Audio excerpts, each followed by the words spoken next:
Hi, welcome to Credit Recovery. My name is George. We're gonna go ahead and be going over 4 videos to react to today about credit. Let's go ahead and jump right into it. But first, let me make sure there is no no ads Cracked windshield. and ads and ads. Not what I wanted. Bear with me. But yeah, today we're gonna go ahead and be reacting to how I achieved the perfect credit score. Here's the magic formula. Let's see if there is actually a magic formula. All right, let me do this. We gotta push it into that 1080, baby. All right, let's go full screen this time. All right, let's see what she has to say. When I found out that I had an 850 FICO credit score, What did you it do? was What did you because do? I got an alert from one of the credit monitoring services that I use. Your credit health really is important. It really matters. I often tell people that having great credit is Okay, not what we so came much for. in hand. I feel like the world is my oyster, frankly, because I have, Okay, I see you. and I teach people about personal finances, how to get. So this is an ad. All right, let's jump into it. Let's see if this money coach knows what she's saying, for lack of better words. Get out of debt, how to save, and how to improve their credit ratings.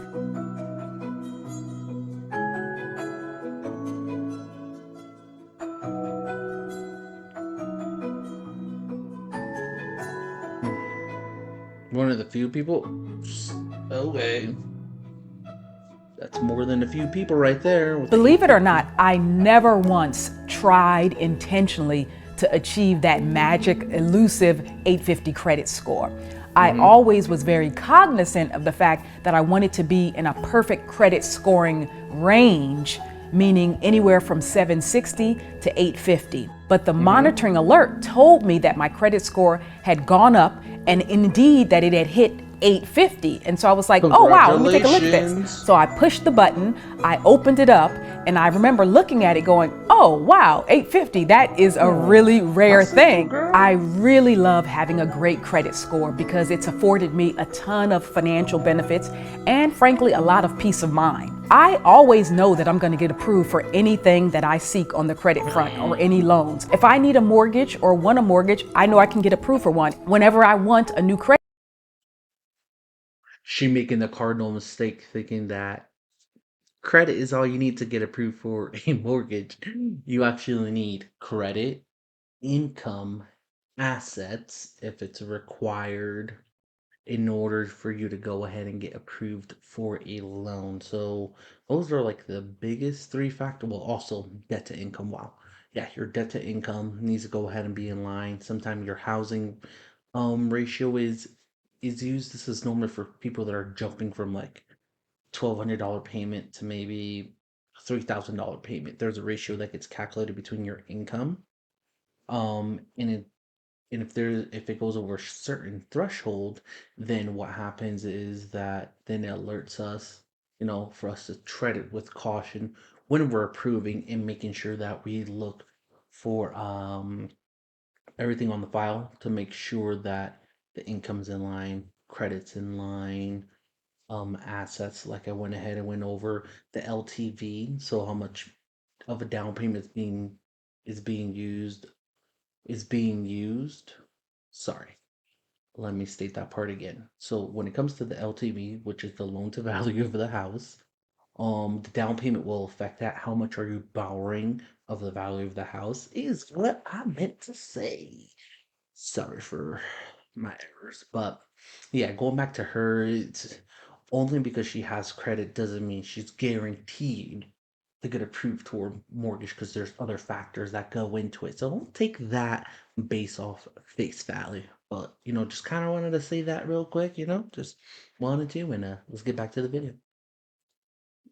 Credit card. I also know that I'm going to get approved for that if I apply That's for it as true. well. All of my credit card issuers, they're constantly increasing our credit limits. I have a credit card that has almost a $50,000 credit limit. So, if I'm honest, in my early adult life, my credit was a hot mess financially. Frankly, right after I got out of college, I had a lot of student loans. I had, in fact, even had my car repossessed when I was in college. I actually had $100,000 in credit card debt alone. I know it sounds awful, don't judge me, but it's the truth. So I'm pretty sure that my credit score was somewhere in like the 400 level.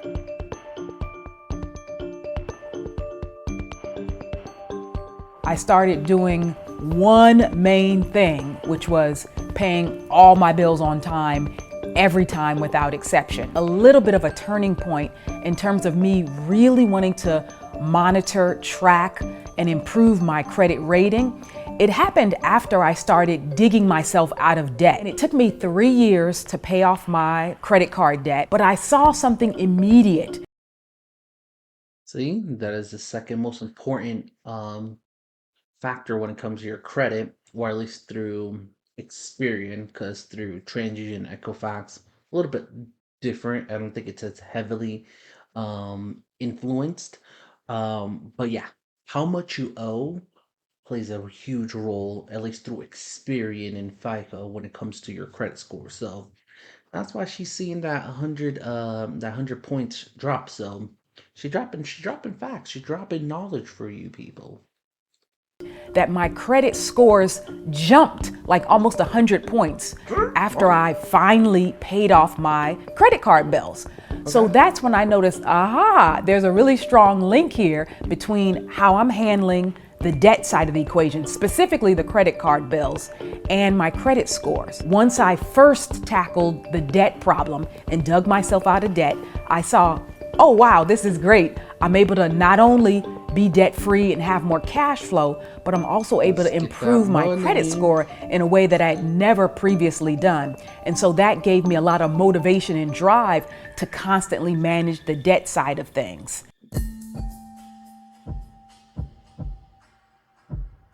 If you know the kind of magic formula and what's involved, you can practice appropriate credit behaviors and make sure that you have a high FICO credit score as well, in that 760 to 850 range. And it's really about, number one, pay all your bills on time all the time, because 35% of your FICO credit score is based on your payment track record. Number two is you want to have your debts as low as possible, specifically your credit card debts. 30% of your FICO credit score is tied to your credit that you're using. And then they're going to look at things like the length of your credit history. That's 15% of your credit score. The longer and more established your credit history is, the more that tends to boost your FICO credit score. Okay. And then the final two factors, 10% each. One of those 10% is the mix of credit that's shown in your credit files. So if you have, for example, a credit card, that's a revolving form of debt. If you have an installment loan, like a student loan or an auto loan, that's another type of credit. And then if you have something like a mortgage, having those three different types of credit, those loans in your credit file, when you show that you can responsibly juggle all those types of loans, you actually get kind of brown. Just to let you know, that is just one way. You can actually mix it up. Other types of installment loans can be personal loans, can be an ATV with an ATV loan, motorcycle loan if you want to get an RV or boat. For credit cards, you can always do a line of credit, which is different. Difference between a credit card, a line of credit, you actually can actually take out physical card and not get hit with the cash advance fee. I actually underwrote this type of loans. That it was definitely very interesting. Always getting those type of applications because they had different requirements when I worked for a bank, when I was underwriting. So yes, so you can do a little mix and match. That's always, what she said isn't bad at all. But I just want you to know, because you don't have that, that doesn't mean that you won't have that credit mix. So just just in case if you're in that predicament that you don't have a mortgage or student loan debt, which very lucky, I don't have any. Whoop, whoop. But anyway, back to the video, or not back to the video, back to what I was saying. Yeah, I was like, if you definitely have those different type of loans, you'll definitely have that credit mix. So, just kind of an FYI for everybody. Brownie points for that. And then the final 10% is really based on inquiries or new applications for credit. So I tell people all the time, don't apply for credit unless you really and truly need it, because you don't want to have a whole bunch of inquiries that are lowering your credit score unnecessarily. A hard inquiry where you're actually applying for a loan or for credit, it stays on your credit report for 2 years and it counts against you. I want to touch on something on from an underwriter perspective. So when we see inquiries, um to us really well, at least to me, because it really just depends on underwriters. Some are a little bit more lenient and then others are a little bit more stricter. But anything over five for me inquiries that I see a person's been doing, I know they're shopping around. And then, if they're definitely having more than five, it's definitely telling me that, they're kind of like desperate for credit. So it looks like people aren't approving them. And also, the credit report will tell us why these people aren't approving them and what kind of you can kind of almost guess what type of loan that they're applying for. So that is something to know when you go into the underwriting process. Don't have so many inquiries when you are applying. For me, if you have, obviously, the less the better. If you have less than five, you will be okay. That's not a lot of inquiries. Where I start seeing it being excessive is when you have more than five, because then there's an underlying issue that is happening when you've had five inquiries but no one has approved you. So yeah, let's get back into the video. You for the purpose of your FICO score for 12 months. So I tell people, once you know the 5 primary factors that go into your credit score, your payment history, the amount of debt that you're carrying, the length of your credit history, the mix of credit that's found in your credit files, and the number of inquiries shown on your credit reports, you can manage your behaviors appropriately and you can achieve perfect credit too. One final message I'd like to leave people with is really a sense of hope and inspiration when it comes to. All right, we'll stop there because also she's not gonna go over any more. But she's saying what every other credit repair, money coach, financial coach says, which for me, I am tired of hearing this. Like, I want to hear more information instead of all the information. But to me, then I think about how good it is that this keeps being repeated, because the more people that see it, the more people understand and just drill it into your head. This is what the foundation of what matters. Beyond that, it's still a mystery. Some other people know, some other people don't. So it's just like, okay, I get it. I get it personally because again, I understand what it takes to get approved for a loan. It's not because I'm a loan underwriter and I know what banks look for. But yeah, it definitely wasn't a bad video. It's definitely good. Always hammering down the foundations, but let's hop into this next video here. And then excuse me for Hi, drop shippers. sorry, that was some more commercials. I'm working on that premium. Oh, look, I get that skip. All right, let's see here. All right, some more Dave Ramsey. All right, so how do I build my credit? Knowing Dave Ramsey, I know what to expect. So he's just gonna say, don't. Pretty much don't build credit because there's no need. But see what they say. Ohio is where Kyle joins us. Kyle, how can we help? Hi, I'm 24 years old. I'm graduating from college in a couple of weeks, and I have about $40,000 saved up, and I have a salary job that I'm working. I make $70,000 a year. I have no student debt, and my car's paid off. So I'm just trying to figure out how I can best raise my credit score. I have a 715 right now, and I'm just trying to get my credit up so I can get a loan for a house. Interesting. Wow, way to go, Kyle. You're off and running, buddy. Yeah, man. What do you do for a living? I'm real curious. Yeah, so I do supply chain for a major corporation in the area. Wow. And Ayo's going to jump in on that financial question, but I'm just curious, going to ask one more thing here. What do you think your upward mobility looks like? Making $70,000 a year, you're in supply chain. What do you think the next couple of years looks like for you professionally, financially? Yeah, so I have a really good job right now for the next 2 or 3 years, and then after that, I'll be making about 90 or 95. All right, that's all I wanted to know. And then from... That's pretty good, young man. I'm proud of you, man. How old are you again, bro? I missed it when you first said it. I'm 24. 24. Okay, cool, great. Are you living at home with your parents, or are you out on your own? I never made that much money being 24. Oh, Jesus. Nope, I have my apartment. Okay, cool, great, man. So let me ask you this question, because you said something about you got a 715 credit score. You want to raise it up a little bit more. Why? Why do you care about a credit score?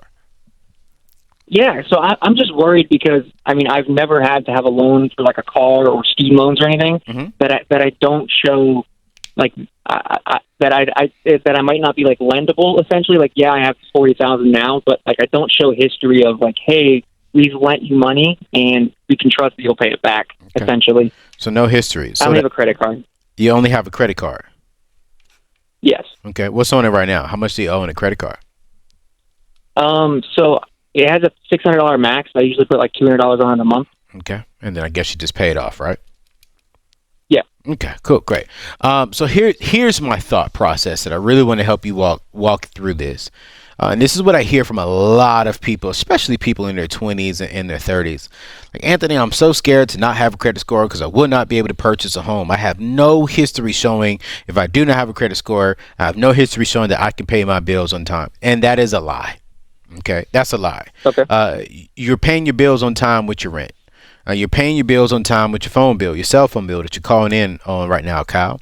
You're paying your bills on time with your electricity bill, that you're paying every single month. You're paying your bills on time with your water bill. There's so much history that you have that if you take that history, right, and you go to them and say, hey, can you print off a history of my rent payments, print off a history of my electricity payments, my utility payments, all this type of stuff, and you bring that to a bank that does manual underwriting, they will look at that history and grant you an approval for a home loan, not just because you have good payment history, but because you also have $40,000 sitting in the bank at 24 years old. You're also making $70,000 a year, and you're not bondage into any debt. Man, they will eat you alive. They will say, yes, son, let's go. We'll give you the house that you want because you are the best candidate for this particular loan. So when I hear people say, oh my gosh, I'm scared of a credit score, I'm saying shut up.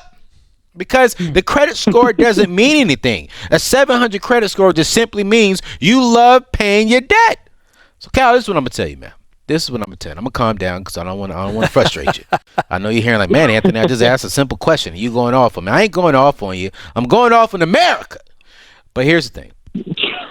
Cut up the credit card, bro. Focus on building your net worth. Yes. Focus on putting cash in the account. Focus on building your dreams. Rock out with Ken Coleman. Let's figure out how do we get you 6 figures. Let's figure out how do we get 6 figures in your savings, 6 figures in your investments. Let's figure out how when you get this home, you pay it off and you own every single thing. Don't worry about a credit score. Right now, you need to worry about manual underwriting. Put more money into your savings account. I see you're in Toledo, Ohio, so you can get you a pretty good home right around 175 $275,000 to about $300,000. Get 20% of that set inside a savings account. Cut up your credit cards. Get your income up. I mean, you're doing great. $70,000 a year. Oh, fantastic. Yeah, so you're a great candidate, but don't fall into the trap that America is trying to do, bro. I'm telling you right now, you're in a great place. Listen to me, listen to Ken, listen to Dave, and you'll be all right. Yeah, Kyle, I'm just going to add. All right, so that's all the advice he's gonna get. I have very mixed feelings when it comes to this type of advice, just because there's two options he can go. Either he can continue going down the route of building his credit, or he can just leave it as is. But again, we missed, at least for me, I didn't hear him say when he was gonna buy a house. So if he was gonna buy a house within 3 years, let's just use that as an example. Let's say if he was just gonna buy a house in 2 to 3 years. This is a hack that you can use. So if he really wanted to, he could get a personal loan for 70,000. He could probably get between 25 to 5,000 if everything else lines up. If his debt to income isn't really high. So let's just say he has like a $2,500 personal loan. What he could do is, with that money, leave it in a bank account and then just set it up on automatic payments, and each month you'll be they'll be taking out the payment automatically, but then you're building that payment history, and then you have also credit mix, because now he has an installment loan that's more reoccurring. Because with a credit card payment, what happens is that sometimes 1 month you may have a bill, sometimes you may have a little bit of a payment, so it fluctuates. So as underwriters, we can get like a baseline of how much debt you can handle. Obviously, he doesn't really have a high limit, so obviously we can't really make a decision based off that. But if he would just get a personal loan, yeah, he would pay a little interest on it. But it's kind of, how do I state it? Like, it's not the risk. It's the price you pay in order to build your credit. And again, it really just varies based off the interest. So if he's not going to be paying a lot of interest, which I imagine it's not going to be a lot of interest based off 2,500%. And again, he doesn't need to like get it for the full 3 years. If he at least pays it off in two, because again, when we're looking at open accounts on your credit report, we can only see two accounts. Two accounts, or not two accounts, sorry. We're gonna only see 2 years of that open history that you have. It shows us when you've opened it. So we can engage how long you've had the loan, but at least like how consistent you've made the payments. It's only 2 years that we're able to see. So I don't the advice, because of what their philosophy is, I can see why they gave them the advice that they gave. But I haven't done this, but let's look at the comments and see what people are saying. All right, let's see. He's definitely killing it for 20. I don't think you guys can see that well. Never mind. All right. Well, that's it for that video. Let's go ahead and move on to this next one. Building and improving your credit score. What's up, Einstein? My network has gone kaput. Sorry. Ooh. Definitely not. Don't buy that. Don't get good into that ad. No. Ooh. Let me get out of there. Get out of there. Ooh. And again, if you're new to my channel, like, subscribe, and if you have any credit questions, comment below. I got you. All right, let's get into this next video. CNBC continues its financial wellness and education initiative called Invest in You, Ready, Set, Grow. It's part of our partnership with Acorns, the micro investing app. And joining us now is Samantha Berry. She is the editor-in-chief of Glamour magazine and a member of CNBC's Financial Wellness Advisory Council. She wrote an op-ed for CNBC.com on the importance of building credit. Loud. Samantha, welcome. Thank you for having me. So this is a personal issue for you. It's a personal issue, and it's also a feminist issue, right? Financial freedom for us at Glamour is the ultimate feminist issue. Women are paid less, they get less funding for investment.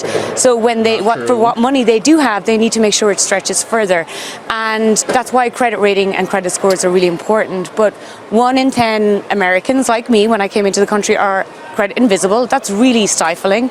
And then 4 in 10 Americans don't even understand what goes into their credit rating. So I came here in 2014 to work at. I predict she's probably going to say the same thing from the first video. Let's see.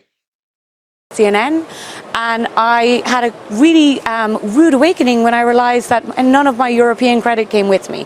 I was 0 on the credit rating score in America, so I had to learn really quickly how to build that up. And so what did you learn? How do you do that? I mean, honestly, there's so much more information out there. One of the first things I said in this op-ed is you need to know your score. Every day, every week, you need to know your score, and you need to know when it changes. And we are living in a world where you get a lot of those things for free. I'm a huge fan of Credit Karma. It's an app on my phone.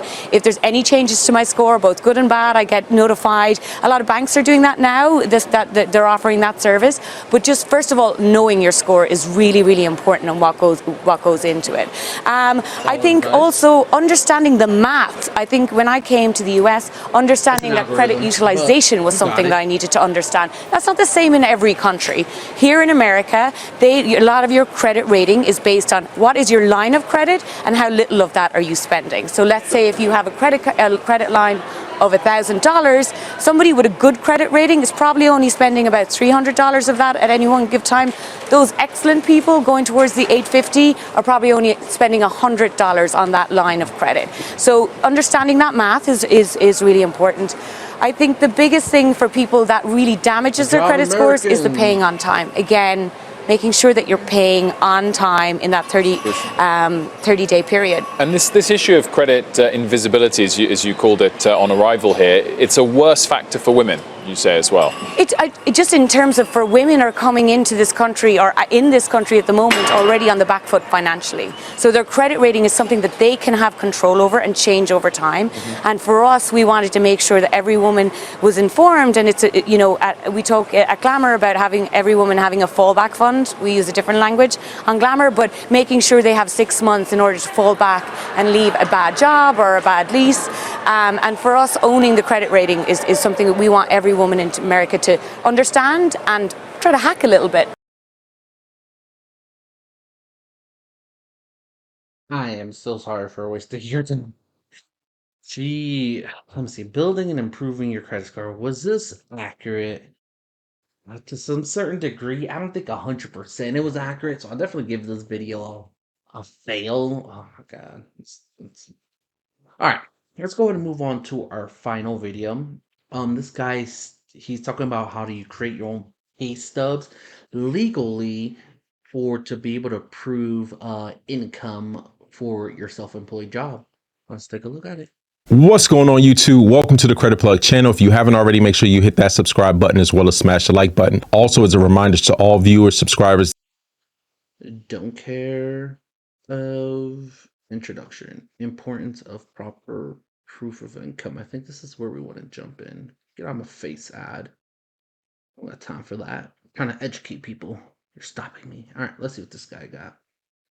Where we at? We're good. All right. Prove. As I mentioned, one of the biggest barriers that I see people commenting about when they're trying to get even, let's say, personal loans, business loans, lines of credit, credit cards, is proof of income, POI, right? So a lot of financial institutions, I would say, especially credit unions, big banks are starting to do a lot more. They want to see some type of proof of income. So in today's video, I'm going to be sharing with you how you can legally create pay stubs and bank statements with a credit. If you have your own business and you sign up with a payroll provider. So what is a payroll provider? So a payroll provider, let's say you work a job and you get your paycheck, right? A payroll provider pretty much runs payroll. So they're going to be withholding federal, state taxes, and then they're going to be issuing your paycheck, usually via direct deposit, ACH, or even a check. Now, one of the biggest payroll providers in the space is ADP. Now, once you have these check stubs, you can actually take these check stubs and then let's say if you need to go rent an apartment, you need to show that you have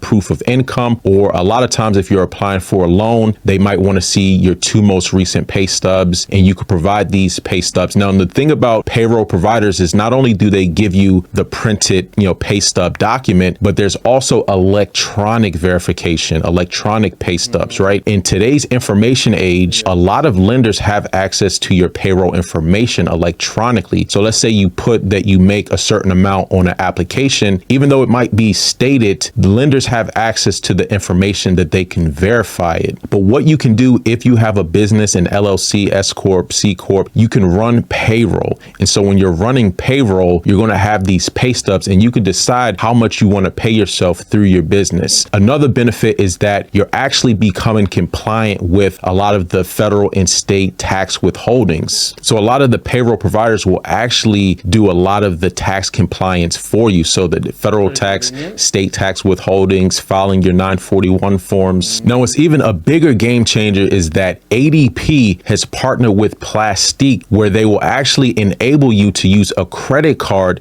to run payroll. So either a personal credit card or a business credit card. So let's say, for example, you start a business, you don't have any revenue flowing in yet, but you're able to get access to, let's say, a business credit card or even a business charge card. You can use that credit card or charge card and use that to run payroll through ADP. So ADP has an integration with Plastiq. So for those who don't know what Plastiq is a service where basically you can use your credit. Plastiq will send an ACH deposit, or they'll send a check to whoever you want to pay. So Plastiq.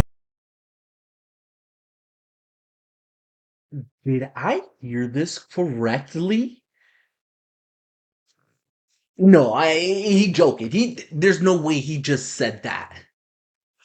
Put it in the comments below, because from my understanding, what he is saying is using a credit card to pay yourself, and then ADP will issue you a check for however much you're stating, because you're trying to prove the income.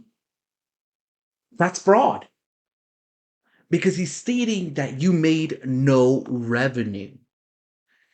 Oh, Jesus. Oh, don't do this. Do not do this. That is straight illegal. There's nothing legal about this. You're manipulating the system in order to get approved for a loan. That is so bad in so many levels if you get caught. This is the thing. This is what we'll break down when it comes to income. If someone is self-employed and we're reviewing income, we need at least minimum 2 years of tax returns in order for us to verify income. So only because you bring in a month's worth of pay stub means nothing to us. Well, actually, that's a lie. It means something, but then we're just gonna go ahead and ask. We're gonna go ahead and just add a condition. Okay, hey, we need 2 years of tax returns. So if in those 2 years of tax returns doesn't show that you made the money to support it, then we can't pay you for that.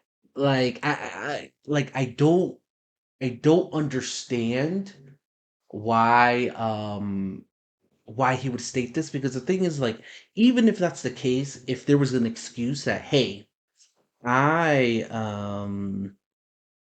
just barely started getting paid this month, all we're gonna do is condition now for your not for your pay stub, for your bank statements.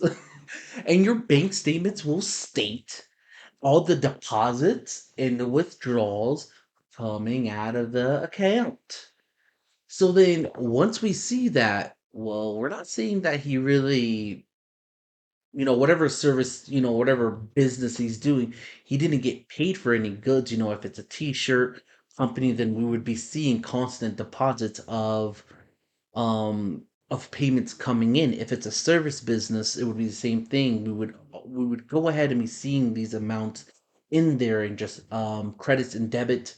But if you're still a new company and you're trying to get yourself up off your feet to make some revenue, and you're manipulating that's straight fraud. Like, oh my God, do not listen to this advice. This is crazy.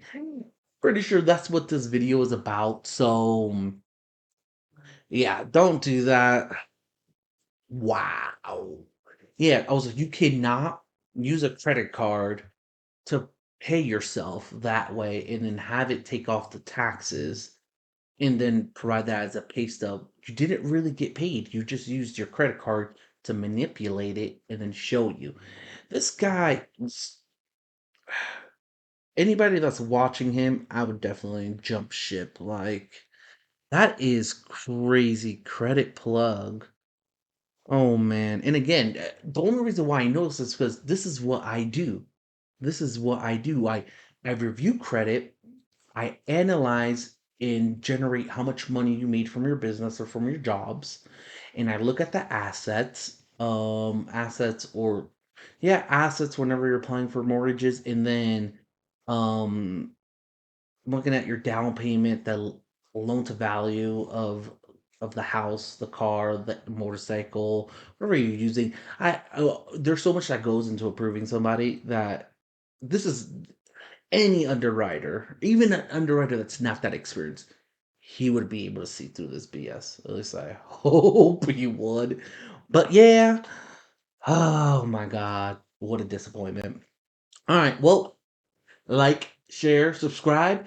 Go ahead and subscribe. I think it's gonna come down here, and then go ahead and look at the videos, additional videos over here. See you guys on the next one.